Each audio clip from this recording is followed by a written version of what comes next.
देखिए, यंग बंगाल आंदोलन जैसा नाम है, युवा बंगाल आंदोलन, इस आंदोलन का भी संबंध है सामाजिक आंदोलन से। सामाजिक धार्मिक आंदोलन जो है उसी से संबंधित है, और इस आंदोलन को चलाने का श्रेय जाता है एक विदेशी व्यक्ति को, जिनका नाम था हेनरी विवियन डेरोजियो।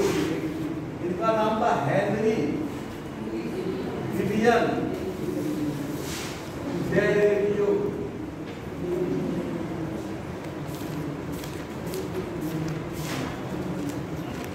इनका योगदान इस चीज के लिए था कि भारत में जो यंग लोग हैं, जो क्या कहते हैं युवा लोग हैं, उनको किसी तरीके से एक संगठन किया जाए और उनको एक आंदोलन के रूप में जोड़ा जाए।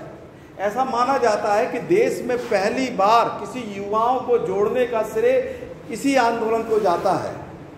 और इसमें उनके सामने एक समस्या थी कि इन यंग यानी युवा लोगों को जोड़कर आखिर उनको कैसे प्रेरित किया जाए। तो इसका एक माध्यम था शिक्षा, एजुकेशन। शिक्षा बहुत बड़ा माध्यम था। हेनरी विवियन, उन्होंने सोचा कि देखिए लोगों को बताएंगे शिक्षा चीज़ क्या है। हम लोग पढ़ते हैं शिक्षा क्या करता है। शिक्षा देखिए गलत और सही का क्या करता है, हाँ ये क्या कहते हैं गलत सही का निर्णय करता है कि ये क्या है गलत, क्या है सही।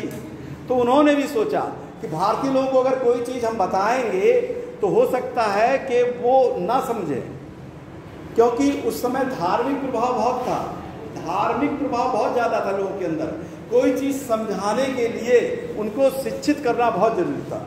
तो हेनरी विवियन डेरोजियो ने भी लोगों को शिक्षित करना शुरू किया। उन्होंने बताया कि आप किस तरह से गुलाम हैं, आप किस तरह से ब्रिटिश सरकार आपको गुलामी बनाई है, और जब तक आप आंदोलन नहीं करेंगे तब तक ब्रिटिश सरकार आपकी जो मांगे हैं, आपके जो क्या कहते हैं आपके लिए जो आवश्यकता है उसकी पूर्ति नहीं करेगी। जो आपकी डिमांड है, मांग है, जो आपकी समस्या है, उसका निदान तभी करेंगे जब आप आंदोलन करेंगे, और आंदोलन करने के लिए शिक्षित होना बहुत जरूरी है। उस समय हेनरी विवियन डेरोजियो उन्होंने क्या कहते हैं फ्रांस में क्रांति चल रही थी, तो फ्रांसीसी क्रांति को क्या कहते हैं इसका आधार बनाया, क्योंकि फ्रांसीसी क्रांति जो विदेश में हो रही थी उसमें भी युवा लोग शामिल थे। इसलिए ये कहा जाता है कि भारत में जो यंग बंगाल आंदोलन हुआ, इसका एक क्वेश्चन भी आता है कि प्रभाव किस क्रांति से पड़ा। फ्रांसीसी क्रांति से। फ्रांसीसी क्रांति, फ्रांसीसी क्रांति का प्रभाव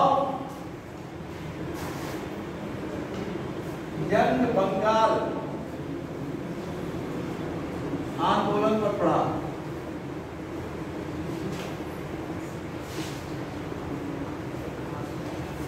इस यंग बंगाल आंदोलन का उद्देश्य था कि लोगों को शिक्षित करना। देखिए उद्देश्य मार्कर नहीं मिला लगता है।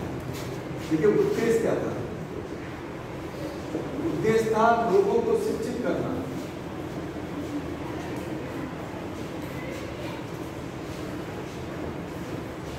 पहला उद्देश्य यही था कि शिक्षित करेंगे, और जब शिक्षित कर लेंगे तब क्या उद्देश्य था। तब देखिए फ्रांसीसी क्रांति क्यों हुई। फ्रांसीसी क्रांति हुई थी राजा के अन्यायपूर्ण कार्यों की। फ्रांस में जो क्रांति हुई थी वो राजा थे लुई 16वें थे ना, उनके अन्याय यानी वहाँ जो राजवंश था उसके खिलाफ ये जन आंदोलन था फ्रांसीसी क्रांति। तो वैसे ही ब्रिटेन की जो क्या कहते हैं प्रभाव था, उनके खिलाफ लोगों को जोड़ना था कि जन आंदोलन, यानी दूसरा था कि एक जन आंदोलन बनाना।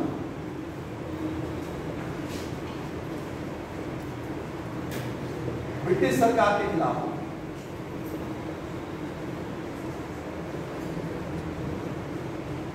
ब्रिटिश शासन बड़ी समझदार थी, वो जानती थी कि भारत में कोई भी आंदोलन बनेगा, शुरुआत होगी तो क्या कहते हैं इसका असर पड़ेगा। इसलिए हेनरी विवियन डेरोजियो को गिरफ्तार कर लिया गया, उनको गिरफ्तार कर दिया गया हेनरी विवियन डेरोजियो को, और ये आंदोलन बाद में नेतृत्व विहीन हो गया। कोई भी आंदोलन अगर नेतृत्व नहीं करता है तो वो हमेशा आंदोलन सफल नहीं होता है।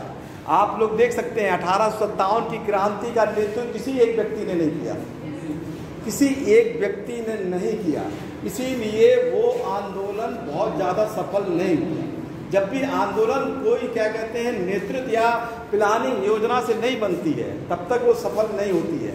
तो ब्रिटिश सरकार ने हमेशा जब भी देखा भारत में कोई भी आंदोलन शुरू होता है, अगर उसमें कोई व्यक्ति जुड़ रहा है तो उसको जरूर गिरफ्तार करते हैं। आप देखते जाइए, असहयोग आंदोलन हुआ तो गांधी जी को गिरफ्तार कर लिया गया, सबने अज्ञा आंदोलन हुआ तो गांधी जी को गिरफ्तार किया गया पहले ही, और भारत छोड़ो आंदोलन हुआ तो गिरफ्तार कर लिया गांधी जी को।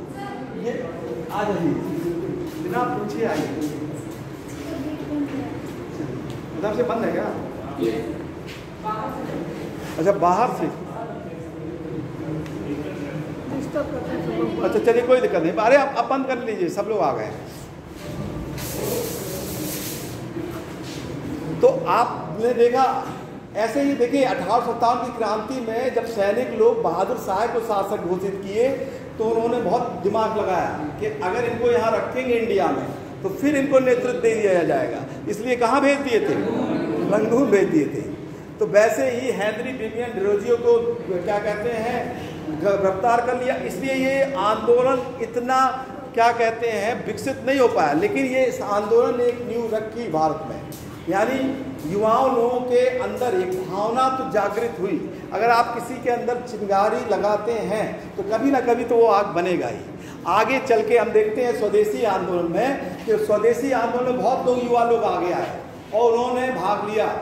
तो कहीं ना कहीं उस जमाने में भी किताबों जो इतिहास बीतता था उसकी किताबें लिखी जाती थी, तो हेनरी विवियन डेरोजियो के बारे में भी लोग पढ़ते थे। ऐसा नहीं है कि वो उनके बारे में जानते नहीं थे, उनके बारे में भी। लेकिन ज़्यादातर जो शिक्षित थे उस समय आंदोलन का ज़्यादातर क्या कहते हैं नेतृत्व जो शिक्षित वर्ग था वही करता था ज़्यादातर, और वो मध्यम वर्ग होते थे, क्योंकि जो राजा वर्ग होता था उसको आंदोलन से कोई मतलब नहीं था, और जो गरीब वर्ग था वो ज़्यादातर अपने काश्तकारी से जुड़ा रहता था। तो ज़्यादातर ये देखिए क्वेश्चन भी आया है, सामाजिक धार्मिक आंदोलन में किस वर्ग का योगदान सर्वाधिक है? ठीक है, ये हम आपको लिख के लाए हैं क्वेश्चन, तो इसमें आया है उत्तर मध्यम वर्ग।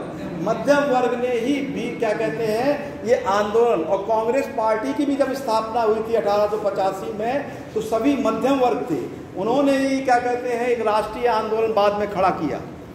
तो ये यंग बंगाल आंदोलन हेनरी विवियन डेरोजियो के माध्यम से शुरू तो हुआ कलकत्ता में, बंगाल में, लेकिन वो बाद में इसको नियंत्रण कर दिया गया। इसके बाद देखिए महिला की के आंदोलन की बात आती है कि महिला के लिए कई लोगों ने आंदोलन किया। ठीक है, जैसे राजा राम मोहन राय ने सती प्रथा के लिए महिलाओं की आवाज़ उठाई।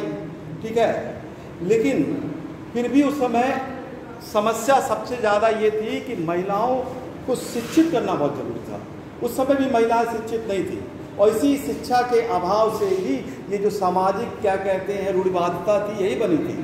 इसलिए महिला का विद्यालय में जाना बहुत जरूरी था, और महिलाओं को विद्यालय में जाने का श्रेय किसके पास जाता है? पहला महिला विद्यालय किसने खोला है? नहीं,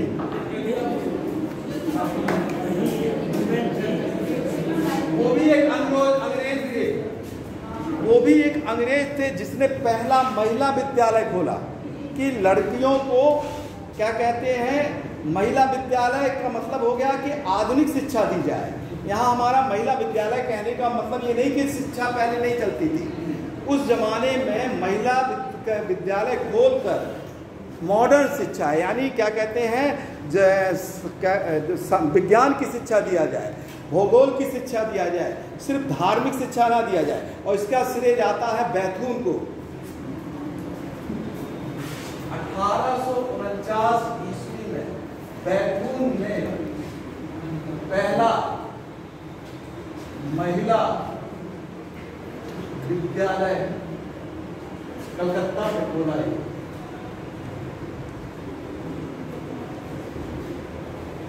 जिसमें आधुनिक शिक्षा दी गई, आधुनिक शिक्षा देने का प्रयास किया गया।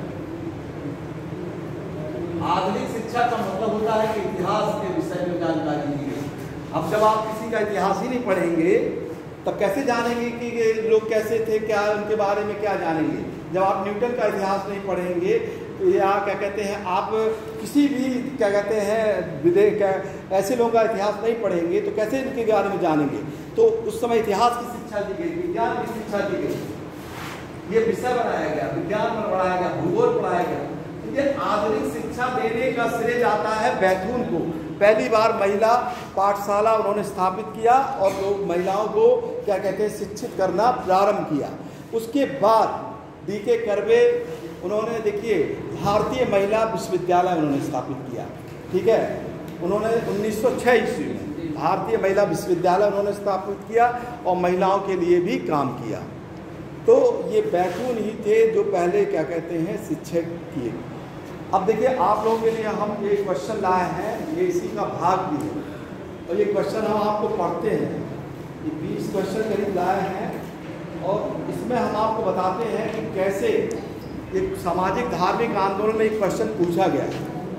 उसमें बहुत इजी क्वेश्चन भी है, थोड़ा टफ भी है।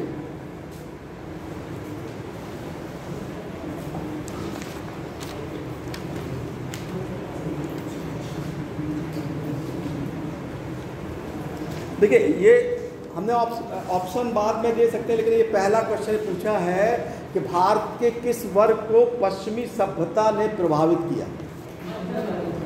समझ में आया? इसका आंसर क्या है? मध्यम वर्ग, पश्चिमी सभ्यता ने। आप उस समय ये मत समझिए कि राजा लोगों को प्रभावित किया पश्चिमी सभ्यता। राजा महाराजा जो लोग थे भारत में वो अपनी ही संस्कृति सभ्यता के अनुसार ही वो ठीक है, लेकिन प्रभावित किया मध्यम वर्ग को। वो शिक्षित हुए।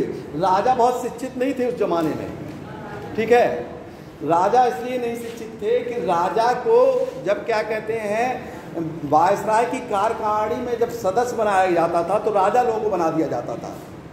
तो राजा लोगों को ये नहीं मालूम था कि कहाँ पे हाथ उठाना है सदन में। तो जब एक अंग्रेज इशारा करता था तब वो हाथ उठाते थे। समझ में आया? यानी जिस विषय में मान लीजिए हमने रखा और समझ में नहीं आया, आपको इशारा करें तो तब आप हाथ उठाएं। तो इसी प्रकार राजा लोग भी अशिक्षित होके जाते थे, उनको ज्ञान नहीं होता था।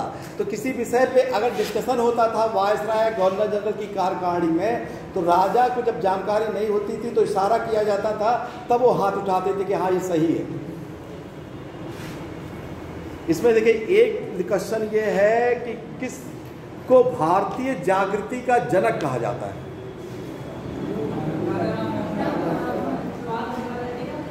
भारतीय जागृति का जनक अगर हम ऑप्शन ना दें तो क्या कहेंगे आप? राजा राम मोहन राय। देखिए किसी ने कहा बाल गंगाधर तिलक। जागृति का यहाँ सेंस लगाना है आपको। जागृति मतलब किस चीज की? जागृति का मतलब होता है कि आपको ज्ञान कराना। ठीक है, किसने बोला था बाल गंगाधर तिलक? आपने। अब हम आपको बता दें, बाल गंगाधर तिलक ने तो विरोध किया था। भारतीय जो प्राचीन, हमने पहले भी बताया है, तो बाल गंगाधर तिलक तो होगा ही नहीं। बाल गंगाधर तिलक ने आंदोलन में जागृति पैदा की थी। ठीक है, लेकिन यहाँ पे जो सामाजिक धार्मिक आंदोलन के तहत टॉपिक में ये क्वेश्चन है, उसमें ये है कि भारतीय जागृति का जनक किसने किया। हमारा टॉपिक है सामाजिक धार्मिक आंदोलन। ठीक है, तो इस क्वेश्चन के अनुसार किसका जनक कहा जाता है? राजा राम मोहन राय। उन्होंने ही ज्ञान दिया, आपको बताया। किस चीज का बताया? कि जो सामाजिक समस्या है, सामाजिक समस्या को उन्होंने ही पहली बार उठाया और उन्होंने जब उठाया तो उनको ही घर से बाहर निकाल दिया गया। समझ में आया? तो इसीलिए उनको अग्रदूत कहा जाता है। इसीलिए राजा राम मोहन के उस समय 19वीं शताब्दी में वही पहले व्यक्ति थे। यानी आप सोचिए सती प्रथा आज से 4000 साल पहले से चली आ रही है, लेकिन इसका विरोध करने वाले एकमात्र व्यक्ति जो सामने आए वो राजा राम मोहन राय थे। यानी समाज कहीं ना कहीं डर रहा था ऐसी समस्याओं को उठाने के लिए। तो जागृति पैदा करने वाले का श्रेय दिया जाता है राजा राम मोहन राय को। ठीक है, इसमें देखिए बहुत सिंपल क्वेश्चन है, लोक हितवादी किसे कहा जाता है? ये कहा जाता है, ऑप्शन क्या हम बता दे रहे हैं, ऑप्शन दे दें। चलिए, इसमें ऑप्शन है रनाडे हैं, गोपाल कृष्ण गोखले हैं, गोपाल हरि देशमुख हैं, और इसमें है महात्मा गांधी का नाम। देखिए, गोपाल हरि देशमुख,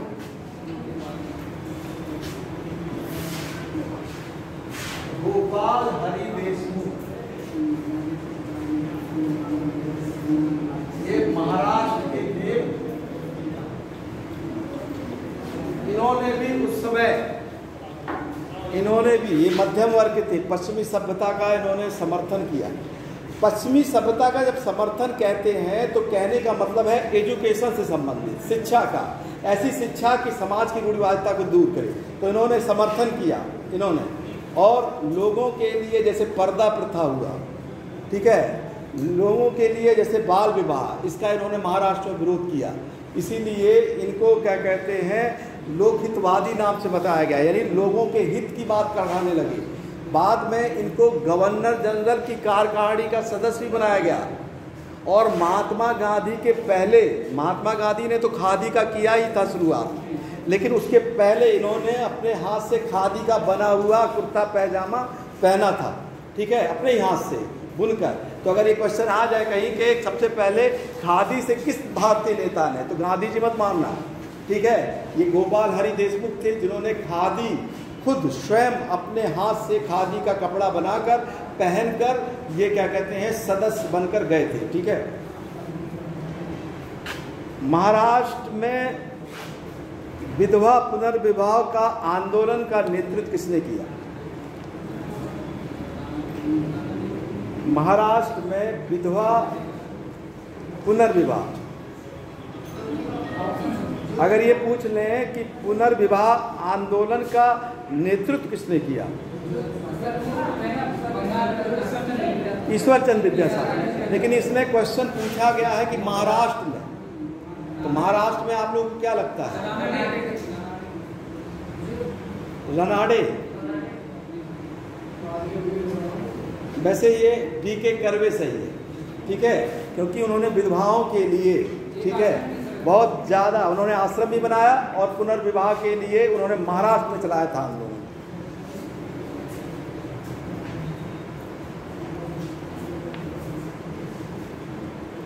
कौन सा ऐसा नेता था, देखिए ये क्वेश्चन आया है, कि जिसने बंगाल में सामाजिक धार्मिक सुधार आंदोलन का विरोध किया था? विरोध किया था बाल गंगाधर तिलक। देखिए फिर गलती हो रही है, ये क्वेश्चन ऐसे ही पूछा जाता है, बंगाल में पूछा है, और बाल गंगाधर तिलक महाराष्ट्र के थे। ये आप लोगों को देखिए क्वेश्चन करते समय, इसीलिए ये क्वेश्चन लाए हैं आप लोगों को। देखिए जब भी आप क्वेश्चन घुमाते हैं वो लोग पढ़ाते समय, आपको ये देखना होगा किस सेंस में पूछा गया है। ये पूछा गया बंगाल के सेंस में, कि बंगाल में किसने विरोध किया? नहीं, उन्होंने नहीं किया। ये राधाकांत देव थे, ये हम बता रहे हैं आपको, ये राधाकांत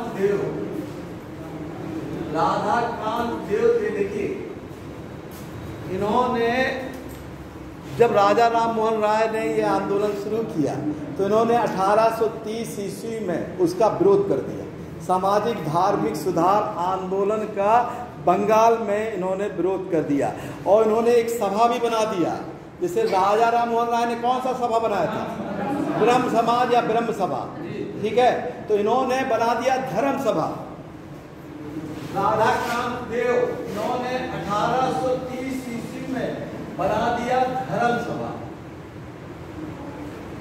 धर्म सभा का निर्माण किया।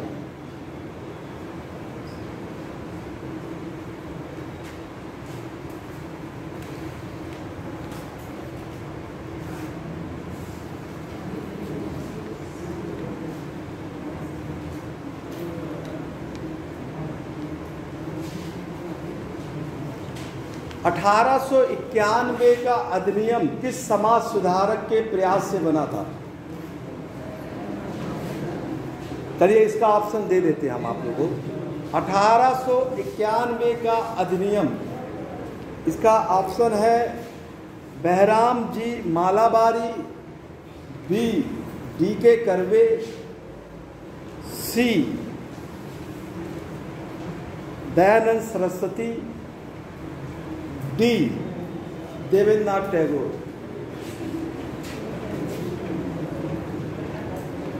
बहराम जी मालाबारी, डी के कर्वे, दयानंद सरस्वती और देवेंद्रनाथ टैगोर। नहीं, पहला ही सही है। बहराम जी मालाबारी, बहराम जी मालाबारी,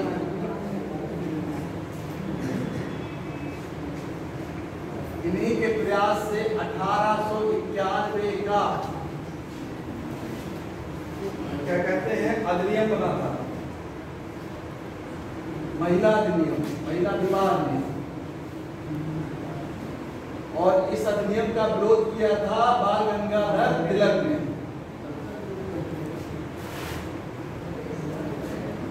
बाल गंगाधर तिलक ने इसका विरोध किया था। देखिए, इसमें की गई थी 12 वर्ष से कम आयु पे विवाह पर इसकी बनाया गया था 1891। इसको इसमें बना मतलब कम मिनिमम बनाया गया था 12 वर्ष।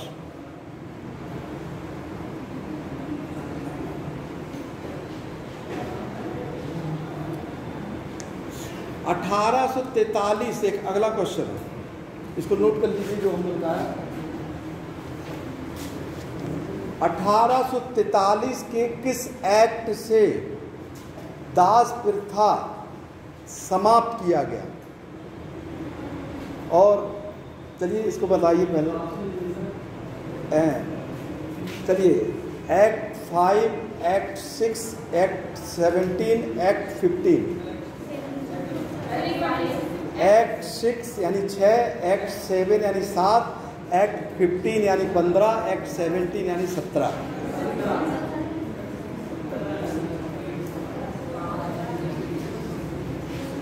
किस एक्ट से? ये लिखे लिखाया है आपको, और ये क्वेश्चन आया है, आईएएस का क्वेश्चन है ये, कि किस एक्ट से दास प्रथा को समाप्त किया गया था?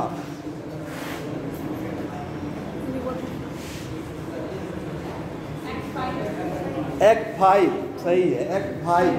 17 तो हो ही नहीं सकता, 17 तो देखिए सती प्रथा है, इसीलिए उसको तो आंसर मारिए ही ना। और 15 विधवा पुनर्विवाह का, तो 2 तो आप जान रहे हैं, तो जब 2 जान रहे हैं तो या तो 5 हो सकता है या 6 हो सकता है, तो 5 ही सही है। देखिए, ये क्वेश्चन किया गया, लेकिन इसी क्वेश्चन को फिर घुमाया गया है।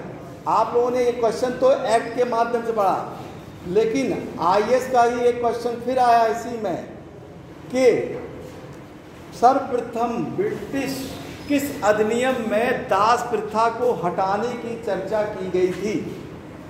ए 1813, बी 1833, सी 1853, डी 1861।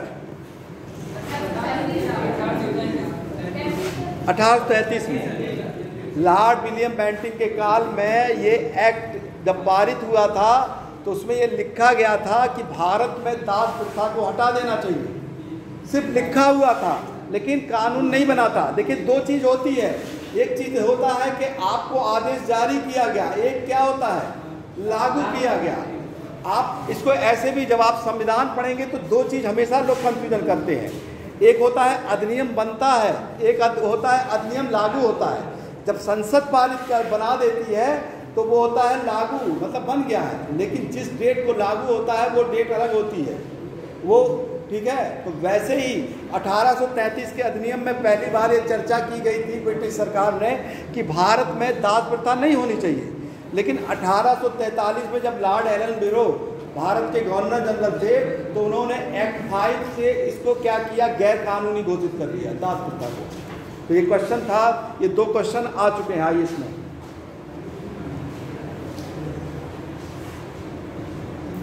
1872 का नेटिव मैरिज एक्ट किस भारतीय समाज सुधार के प्रयास से लागू हुआ? 1872।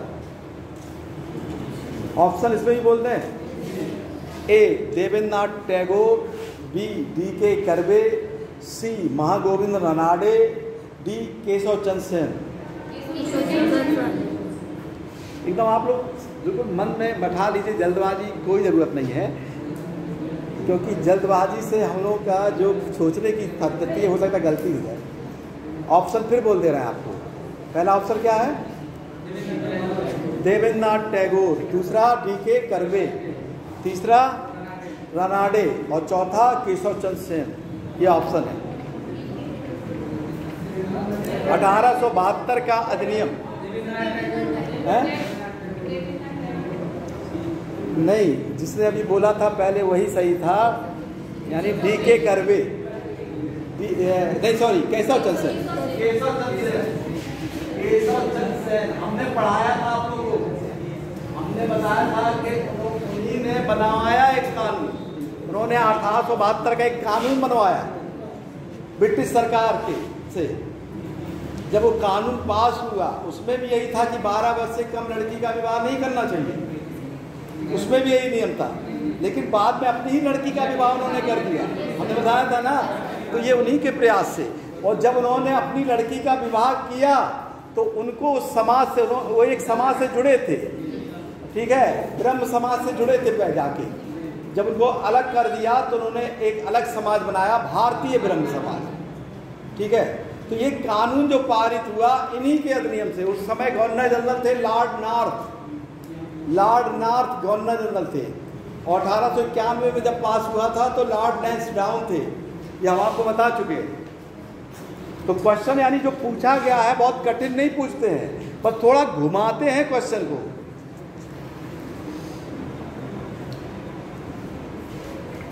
(1826) का जूरी एक्ट का विरोध किस भारतीय समाज सुधारक ने किया था? राजा राममोहन राय जी। आपने हमसे पूछा भी था कि जूरी एक्ट क्या है, तो क्यों विरोध किया था उन्होंने?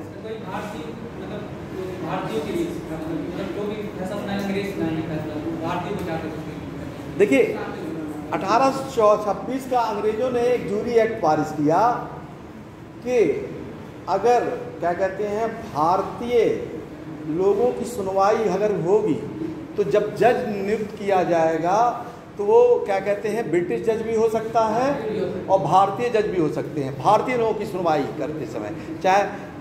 लेकिन अगर कोई ब्रिटिश यूरोपियन के लोगों की सुनवाई करेंगे तो उस समय से वे ब्रिटिश हो गए। तो इस एक्ट का सबसे पहले विरोध किया राजा राममोहन राय ने, और इसी एक्ट के विरोध में एक गवर्नर जनरल ने त्यागपत्र दे दिया था, लॉर्ड रिपन ने। लॉर्ड रिपन के समय में भी यही मामला उठा था कि एक भारतीय न्यायाधीश, उनका जब प्रमोशन हुआ तो उनको अधिकार मिल गया कि वो ब्रिटिश की सुनवाई कर सकते हैं। लेकिन क्या हुआ कि इसके लिए यूरोपियों ने विरोध कर दिया और विद्रोह कर दिया, उसको श्वेत विद्रोह भी कहते हैं, रिपन के खिलाफ ये विद्रोह कर दिया कि रिपन ने ये ऐसा कानून, रिपन के काल में ये ऐसा नियम क्यों बना कि भारतीय लोग सुनवाई करेंगे यूरोपियन की। फिर बाद में संशोधित किया गया कि इसमें जो लोग बैठेंगे उसमें आधे क्या होंगे? यूरोपियन होंगे, यानी यूरोपियों की सुनवाई करते समय आधे यूरोपीय जज होंगे। तो देखिए ये क्वेश्चन आया है 1826 का। ये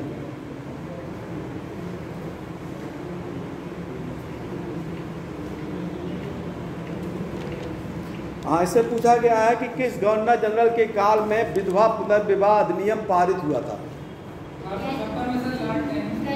कैनिंग के काल में बना था, लॉर्ड डलहौजी के काल में पारित हुआ था, कैनिंग के काल में। ये क्वेश्चन इसमें आ गया है, इसमें आया है।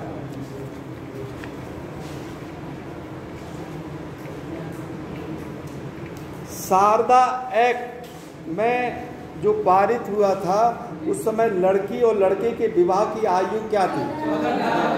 14 और 18 साल। ये तो ये क्वेश्चन आ चुका है।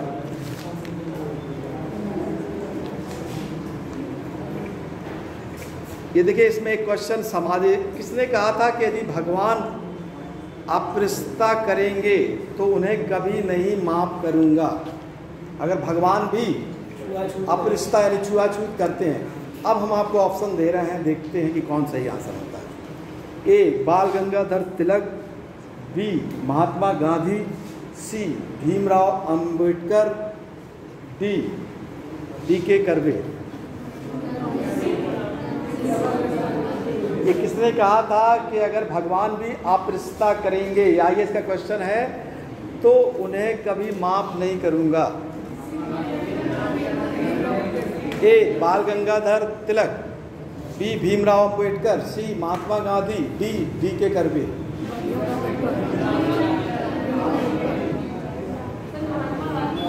महात्मा गांधी। चलिए अपना अपना आंसर बोल दीजिए, तब बताएं आंसर। महात्मा गांधी, अंबेडकर। ज्यादातर लोग इसी पे सहमत है और किसी को उत्तर नहीं चेंज करना। गलत है, इसका आंसर है बाल गंगाधर तिलक। हम इसलिए आपको बता रहे हैं कि कभी कभी हमको लगता है कि ये आंसर इससे जुड़ा है, ऐसा नहीं है। तो कथन को बहुत ध्यान से पढ़िएगा, किसका कथन किससे संबंधित है। ये बाल गंगाधर तिलक ने कहा था कि अपरिशता, छुआछूत। छुआछूत का मतलब ये नहीं कि उन्होंने कुछ विरोध तो किया है कुछ चीज़ों का बाल गंगाधर तिलक ने, लेकिन छुआछूत का विरोध नहीं, मतलब पक्ष नहीं दिया है, उसका भी विरोध किया उन्होंने। ठीक है। कांग्रेस पार्टी के खिलाफ किस नेता ने यूनाइटेड इंडियन पैट्रियोटिक एसोसिएशन की स्थापना की थी? सर सैयद अहमद खान। देखिए ये भी क्वेश्चन आ चुका है, सैयद अहमद खान ने।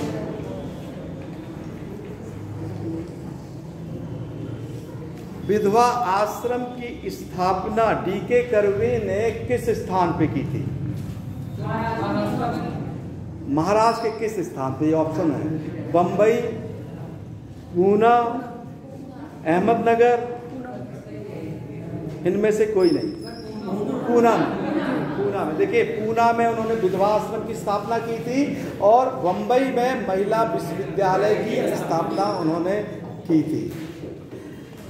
एक क्वेश्चन और है, राजा राम मोहन राय ने सर्वप्रथम किस सभा का गठन किया था? आत्मीय सभा। किसने कहा जी? देखिए राजा राम मोहन राय ने कई सभा का गठन किया, लेकिन 1814 ईस्वी में आत्मीय सभा था, उसका सबसे पहले उन्होंने गठन किया था आत्मीय सभा का। और आत्मीय सभा का गठन करने का उद्देश्य था कि आत्मा, और देखिए आत्मा की जो उन्होंने निष्कर्ष निकाला, ये भी क्वेश्चन पूछा गया कि राजा राम मोहन राय ने अपने आत्मा का ज्ञान कहाँ से लिया था? उपनिषद से। देखिए ये पूछा गया है उपनिषद से, यानी राजा राम मोहन राय उपनिषद के समर्थक थे। उपनिषदों में आत्मा के बारे में लिखा हुआ, तो उपनिषद से उन्होंने शिक्षा लिया था उपनिषद में। और इसके बाद उन्होंने एक सभा 1828 में बनाई थी, ब्रह्म सभा। अच्छा, 1828 ईस्वी में ब्रह्म सभा बनाया था, और वही जाकर 1829 में क्या बन जाता है? ब्रह्म समाज। 1829 ईस्वी में जो उन्होंने ब्रह्म सभा बनाया था, वही 1829 में बन जाता है ब्रह्म समाज। ब्रह्म समाज का मतलब वो कहते हैं कि जो ईश्वरी यानी ईश्वर है, ब्रह्म है, उसके बारे में वो ज्ञान देते हैं। उन्होंने उसी समाज में मूर्ति पूजा का खंडन किया, यानी ईश्वर को उन्होंने निराकार के रूप में देने की बात की है। तो ये देखिए उनसे क्वेश्चन आया हुआ है। ठीक है, एक क्वेश्चन आया है कि राजा राम मोहन राय का इनमें से क्या गलत है, मतलब क्या सही है, सॉरी ये आया था। तो इसमें पूछा गया है कि उनकी अंत्येष्टि संस्कार कहाँ पे हुआ था? कलकत्ता में, ब्रिटेन में। ये IAS का क्वेश्चन है। तो उनका अंतिम संस्कार हुआ था ब्रिटेन में 1833 में, ब्रिस्टल में। ठीक है, यही राजा राम मोहन राय से एक क्वेश्चन और आया है कि समुद्र पार करने वाले पहले भारतीय कौन थे? राजा राम मोहन राय।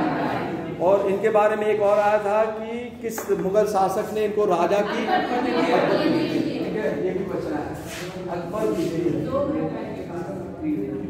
इनको राजा की उपाधि।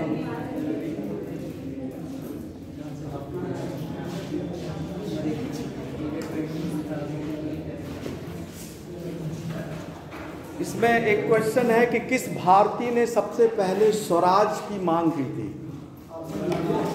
स्वराज की मांग की थी। ए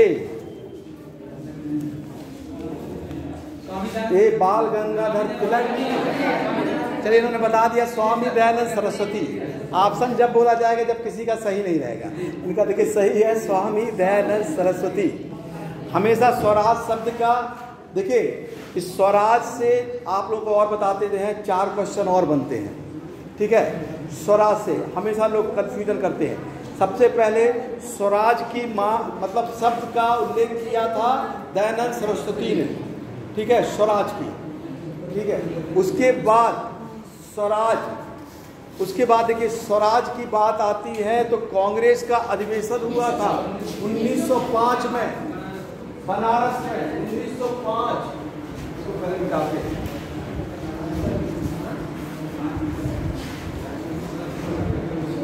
1905 ईस्वी में स्वराज शब्द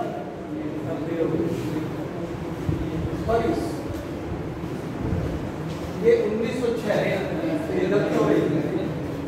बहुत ध्यान से समझना पड़ता है, हमसे भी गलती होने वाली थी। देखिए 1906 सब क्या कहते हैं, दादा भाई नौरोजी, उन्होंने कांग्रेस का एक सम्मेलन आयोजित हुआ था कलकत्ता में 1906 में। दादा भाई ने पहली बार स्वराज की मांग की कांग्रेस के अधिवेशन से। ये कांग्रेस का जो अधिवेशन हुआ, पहली बार स्वराज की मांग कांग्रेस के अधिवेशन से दादा भाई नौरोजी ने कलकत्ता के अधिवेशन में की, स्वराज की। अब इसी स्वराज पे आप 1929 चले आएंगे, इसमें स्वराज के आगे जोड़ दिया गया पूर्ण स्वराज। लोग कंफ्यूजन करते हैं, ये हो गया पूर्ण स्वराज। पूर्ण स्वराज की मांग की गई लाहौर के अधिवेशन में, और ये मांग की गई थी पंडित जवाहरलाल नेहरू ने, ठीक है ये। और इसी स्वराज से थोड़ा सा एक शब्द आ जाता है स्वदेशी। 1905 ईस्वी में, 1905 ईस्वी में स्वदेशी की मांग की गई थी बनारस के अधिवेशन में गोपाल कृष्ण गोखले।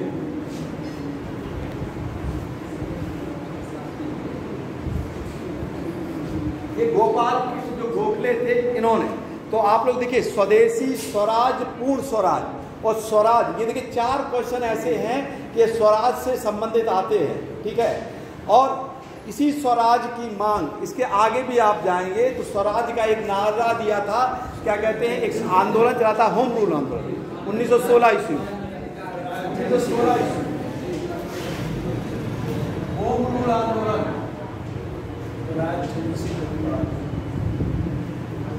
इसमें इन्होंने कहा था स्वराज मेरा,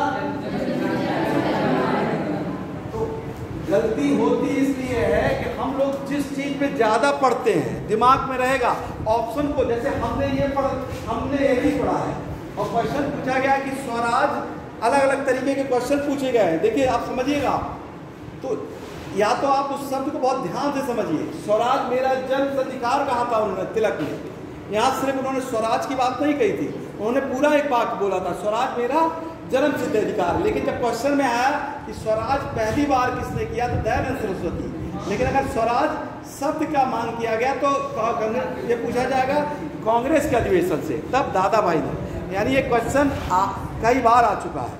तो इसको देखिए, आप लोगों को शब्द का बहुत ध्यान रखना है, शब्द का, क्योंकि देखिए क्वेश्चन गलत हो जाता है। जैसे कि बारदोली सबसे गलत हुआ ना, इसी गलत हुआ, या आप हम लोग का और भी गलत हो जाता है क्वेश्चन करते समय। उसको बहुत ध्यान से आपको देखिए, सबसे पहले क्वेश्चन ध्यान से पढ़ना है। ज़्यादातर जिनके क्वेश्चन गलत भी हैं, 6 क्वेश्चन हमें लग रहा आए हुए गलत हुए होंगे ज़्यादातर लोगों ने। कारण क्या है कि हम लोग कम ही पढ़िए लेकिन समझ के पढ़िए, जितना पढ़िए एकदम क्लियर पढ़िए, तुलना करके पढ़िए। हमने ये पढ़ा तो ये तुलना करके पढ़ रहा है कि ये कब कहा गया, ये किसने कहा, तो एक ही शब्द का कई मतलब हो रहा है, और क्वेश्चन को कई विकल्प भी कई तरीके से रखा जाता है, तो उसको बहुत ध्यान से पढ़ना है, समझ रहे हैं। तो ये क्वेश्चन पूछा गया इसमें।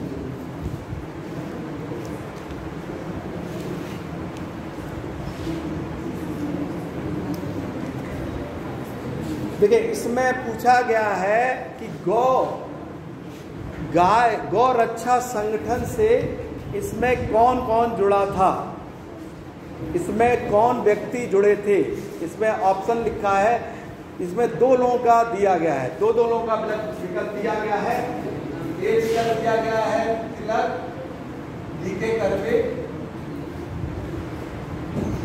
बी दिया गया है तिलक, रनाडे, सी दिया गया है तिलक, गांधी, डी दिया गया है गांधी, रनाडे।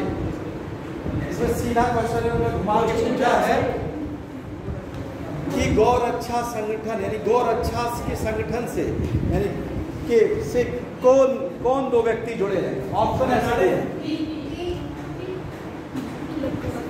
सी किसने कहा? सी सही है, किसने कहा? डी बोला है, चलिए सी सही है। तिलक और गांधी, देखिए हम बता चुके हैं आपको, तिलक और गांधी दोनों लोग गाय की रक्षा, हमने जाना सी बोला है, गौ रक्षा के संगठन से जुड़े हुए हैं। ठीक है, ये दोनों लोग इन्होंने संगठन बनाया था कि गाय की रक्षा कैसे की जाए, इन दोनों लोगों ने, ठीक है, बनाया था। लेकिन दयानंद सरस्वती ने भी बनाया था, हम ये बताने वाले आपको कि दयानंद, अगर दयानंद ऑप्शन में नहीं है तो दयानंद सरस्वती पहले व्यक्ति थे जिन्होंने गाय की रक्षा, इसलिए कि आप जब वैदिक काल में पढ़े होंगे तो आप देखे होंगे कि गाय का जो जानवर है उसको क्या कहा गया था? अगन्या। तो दयानंद सरस्वती ने अपना जो बना मेथड दिया था उसमें गाय की रक्षा भी उनकी बात थी, गौ रक्षा पहली बार उन्होंने ही कहा था, गौ रक्षा। फिर उसके बाद तिलक ने कहा, उसके बाद फिर गांधी ने कहा। ये चीज तीनों चीजों से जुड़ा था। तो ये क्वेश्चन आ चुका है, ये इसका संबंध धार्मिक आंदोलन से था। तो ये देखिए आपके आज का ये आपका देखिए टॉपिक खत्म हुआ। आज हमने देखिए आपको बताया कि कैसे ये क्वेश्चन पूछते हैं और गलती कैसे होती है। तो आपको ये जानना जरूरी है। आप कोई भी टॉपिक पढ़िए, जितना पढ़िए उतना समझ के पढ़िए। समाज कोई भी टॉपिक उसको कई बार पढ़िए, ठीक है। कंफ्यूजन ज़्यादा मत रहिए, कंफ्यूजन ज़्यादा नहीं कि ये नहीं पढ़े हैं, जितना पढ़िए उसी पे। क्योंकि आप अगर 50% भी पढ़ते हैं 4 क्वेश्चन का तो आपके ज़्यादा चांस सही होने के बाद। आप 70% पढ़ते हैं और कंफ्यूजन में दोनों क्वेश्चन में रहते हैं। समझ रहे हमारी बात कि 70% ज़्यादा मेहनत करते हैं लेकिन उस दोनों में कंफ्यूजन है, मेहनत ज़्यादा है, कंफ्यूजन ज़्यादा है तो क्वेश्चन गलत ज़्यादा होगा। चलिए।